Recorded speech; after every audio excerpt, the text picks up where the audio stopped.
Ang base salary namin ay 296,000. O, diba laki?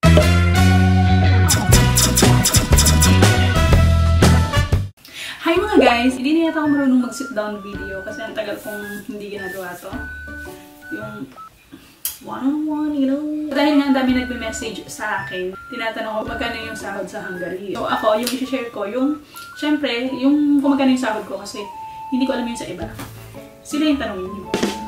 Ang company ko dito sa Hungary ay Diamond Electric. Ang base salary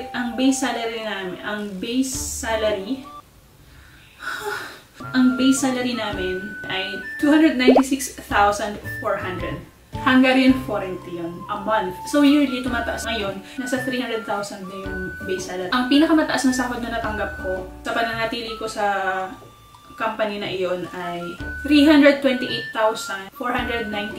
So yan ay nasa 51,000 pesos. 200 sa palitan. So, yung usual na pasok namin, Monday to Friday, 8 hours a day lang yan. Dati may mga nagsasabado, OT, pero tinanggal na kasi yun. Tatlong shift, 6 AM to 2 PM, tapos 2 PM to 10 PM, and then yung susunod night shift, 10 PM to 6 AM naman. So, sa isang cut-off, swerte mo kapag nataon na dalawang beses ka nakapag-night shift kung napatapat sa'yo yung schedule na yun. Kasi syempre, mas malaki yung sinasabag nun. Tapos Sabado-Linggo, wala na yan. Cheers! Takot kayo mo ganun. Cheers! Happy New Year! Happy New Year! All the best, fuck the rest.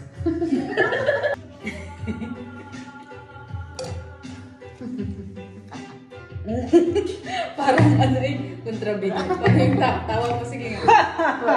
Nung naka 3 months na kami sa company, meron na rin kaming natatanggap monthly ng additional 22,000 Hungarian forint. Tawag namin doon ay meal allowance, pero bonus yun na binibigay sa amin kasi binigyan nila kami ng card. Zep card ang tawag doon. So, pwede namin kasi siyang gamitin sa restaurants, sa fast food, and sa mga supermarket. Kasya na yun. Actually, mababa kasi ang cost of living sa Hungary. Mura lang yung mga karne, gulay, yung prutas mura din. So, yung 22,000, pwede mo siyang pagkasyahin ng 1 month. O sige, ipagpalagyan na natin ang 30,000. So, dun sa sahod namin na monthly, linis naman na yun. Kasi libre yung accommodation, libre yung shuttle, papuntang company. Maganda kapag night shift kasi door to door. Yung taxi sa mismong bahay namin pumupunta. Tapos may summer bonus pa kami natanggap. Yearly daw yun binibigay. And yun, 40,000 Hungarian forint yun. Sa set card din siya, hindi siya cash. Christmas party. Ang sayo ng Christmas party. May pa-Christmas party sila sa amin. Tapos nanalo pa nga ako sa raffle doon.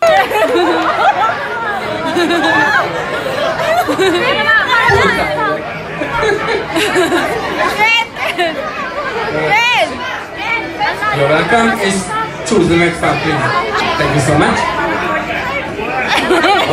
következő nyeremény, amely elektronikai cikk, egy goldfish-ről. Alam niyo ba ang nakaangat-angat sa amin, yung may mga anak. Pag mag-apply kayo ng Hungary, mag-anak muna kayo or siguraduhin yung may anak kayo. Joke lang yun. Pero kasi yung may mga anak under 15 years old. Tama ba? Under 15 years old. Kasi may limit eh.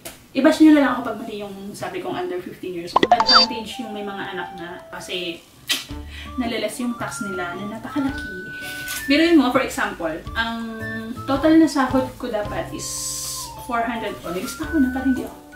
493,932 Hungarian forint. Yung total deduction ko, 165,481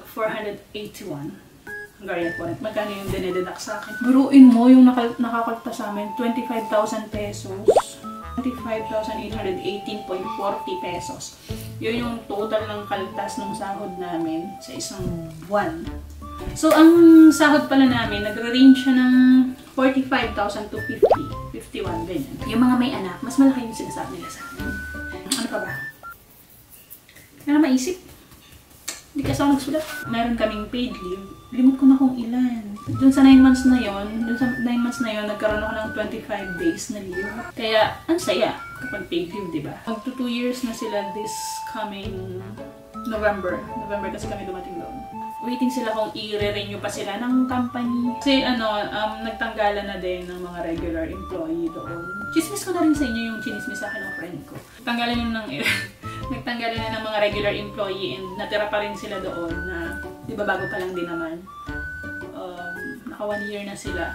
Ako kasi tumagal ako doon ng 9 months lang. And then, nag-resign na ako. Kung may mga katanungan pa kayo, i-comment nyo lang dyan. Tapos, tatanungin ko yung mga nandun pa sa Hungary. Ang nangyari sa akin sa Hungary, talaga namang super great experience and nagkaroon ako ng mga friends din na Hungarian. Pag may mga interesting comment pa kayo dyan, gawin ko ng vlog. Basta huwag nyo na i-skip yung ads kasi hindi ko sasagutin yung tanong mga pag. See you next time. Bye!